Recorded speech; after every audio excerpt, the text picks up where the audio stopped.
rolls over the elbow. I have a joint lock here with the wrist, but I prefer this, right? So as I do this, this elbow tries to touch my waist, and I pull him up and he goes down. And now I'm here. And you know, he can grab my leg and he can try to do anything, and there's a million points of control I have here that he won't enjoy. If he's here and I'm attacking this joint, so if his position is this is not directly this way. This is slightly up on an angle. Feel that? Yeah. Okay? So now, if it's this way, now it's slightly this way, right? So I come here, it's slightly that angle, right? If I come this way, now it's up this way, right? Okay. Right?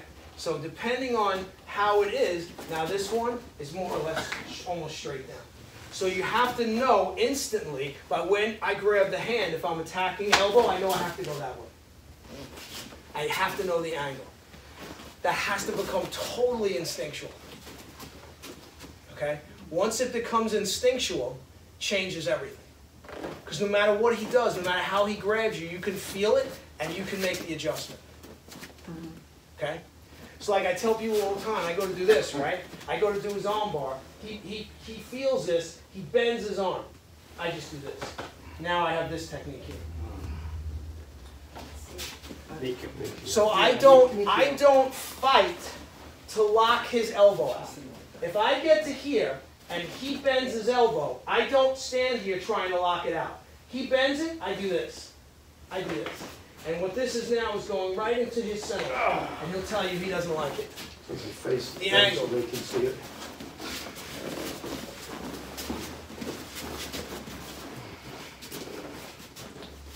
Right? I come across, right? And I roll, right? Right under my armpit. So the basic one is this. So people say, well, is he tapping because of his wrist? Maybe. But usually it's the elbow. Right? Okay. Now I can add the wrist too. But now, if I do this and he bends his arm, tries to pull and he's going to thwart the arm bar. Right. Now I have this. All I do is this, I go to his center line, and it's a very subtle movement, but he'll tell you he really doesn't like it. So as he would bend his elbow, that's what I would do. So there's no chance of escape on his part. You follow up and you feel. So we call it touch. So when you have touch, no matter what the opponent does, you stay on him. He goes to get out of one technique, you immediately go into another. He thwarts that one, you immediately go into other. Eventually you get him, boom. Eventually, when you become highly skilled, you get him on the first one. He's finished. That's it. He's done. He's given no opportunity. When I was first doing joint locks on criminals, you know, they resist. They pull out, and I'd have to maybe do 2 or 3 techniques till I got it, then I got him. Near the end, I grabbed him, he was finished. That was it. He wasn't going anywhere. I had him locked in, he's in agony. Okay? And like I tell people all the time, you know, when I do a joint lock on you, for real, you can't even comprehend the pain. Like, you think this is pain? This is nothing. I do joint locks on criminals. I couldn't tell you how many times when I did the joint lock, they just explosively shit their pants. Mm-hmm. The pain is, it's off the charts. You can't even comprehend. We're doing here, I do a little bit of tap. You get a little pop, he gets all nervous, right? But that's because you're stiff, right? You're relaxed, you let go. Loosen everything will loosen up, right? So. So when you resist, you cause yourself more pain. Mm-hmm. So you relax, go with it. When it hurts, always #1 thing to do is what? When it hurts, tap! Tap. If you remember one thing tonight, you better remember that. Tapping's the most important thing in this dojo, in my dojo, right? Because, you know, you're going to be having joint locks done, like, you know. Like the people out in Arizona, like the ones that have martial arts experience, like I'm doing joint locks on them, they're like, oh my God, I've never felt anything like this, right? Because you never had real joint locks done. Joint locks, usually people do it very basic. They're usually not very good. And they make the person totally cooperate. I don't care if you cooperate. If you don't cooperate, that's fine. You're giving yourself more pain. You're not hurting me. Right? So eventually you learn how to do it, you learn how to manipulate. So you have to learn how to manipulate. Right? So that's why one of the things you want to work on too. So if he grabs me, right, if he's really strong, I want to do that, right? So I flick my fingers and hit him in the eye.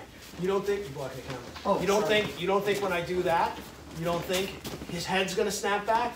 You don't think he's going to do this? Well, he does that. I come here and I'm already here. So now he's worrying about his eye, but I just broke his wrist. So you use combinations like that. You learn to move. And you learn to move and manipulate. That's the timing you want to have. You want to learn in joint lock. Right? Smack, joint lock. Like that's why water hand's great. Water hand, you flick the fingers, just hit him in the eyeball. Hit him in the eyeball. You know, anybody that thinks they can take a strike in the eye, okay, show me the YouTube video where some martial arts guy is taking a poke in the eye. Because I can tell you now they don't exist. You'll see guys taking strikes in the throat. They're not really, right? You know, like this, right? And all this stuff. I've yet to see one of these brainiacs say, watch this. I can take a full strike in the eyeball. Because guess what? There's no one on the planet that can take a full strike in the eye. You get hit in the eye. So what happens when you get a little piece of lint in your eye? Oh, yeah. And it feels like there's gravel in it. Eyelash. Right, eyelash. And it feels like they're gravel. You think the world's ending, right? Imagine I take my finger and I just snap it like, I mean, like that hurts. He doesn't like that. That's on your eyeball. Oh, wait, just flick. Boy, when that hits you, oh boy. Yeah. I'm probably not even going to have to do the joint lock because you're going to probably be going like this. Okay? So, key to self-defense? Key to self-defense is you have to be willing to poke somebody in the eyeball. If you're not willing to poke somebody in the eyeballs, if you're not willing to grab them by the ears and jig your thumbs in and do this so both eyeballs pop out, chances are you won't survive the assault. They really come out? Yes. Oh yeah. They will. You roll them, they pop right out. Wait, I'll show you. So everybody says, oh yeah, I poke a guy in the eyeballs, no problems. They're full of crap. Most people are so averse to doing that. They think they can do it. Women think they can do it. Well, see, that's a problem. So you better be able to. The two guys are dragging you down the alley. You better be able to poke their eyes out and rip their eyes out. You better be able to bite their nose off and tear their ears off. And the ears come off easy. You got to be brutal and vicious.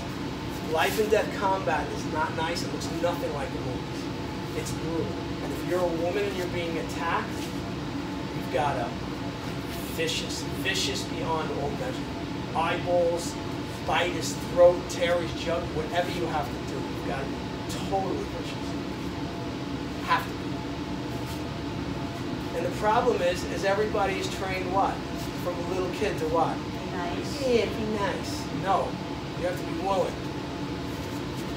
You have to be willing to do nasty things to survive. Because if you don't, you're dead. And if you're dead, it sucks.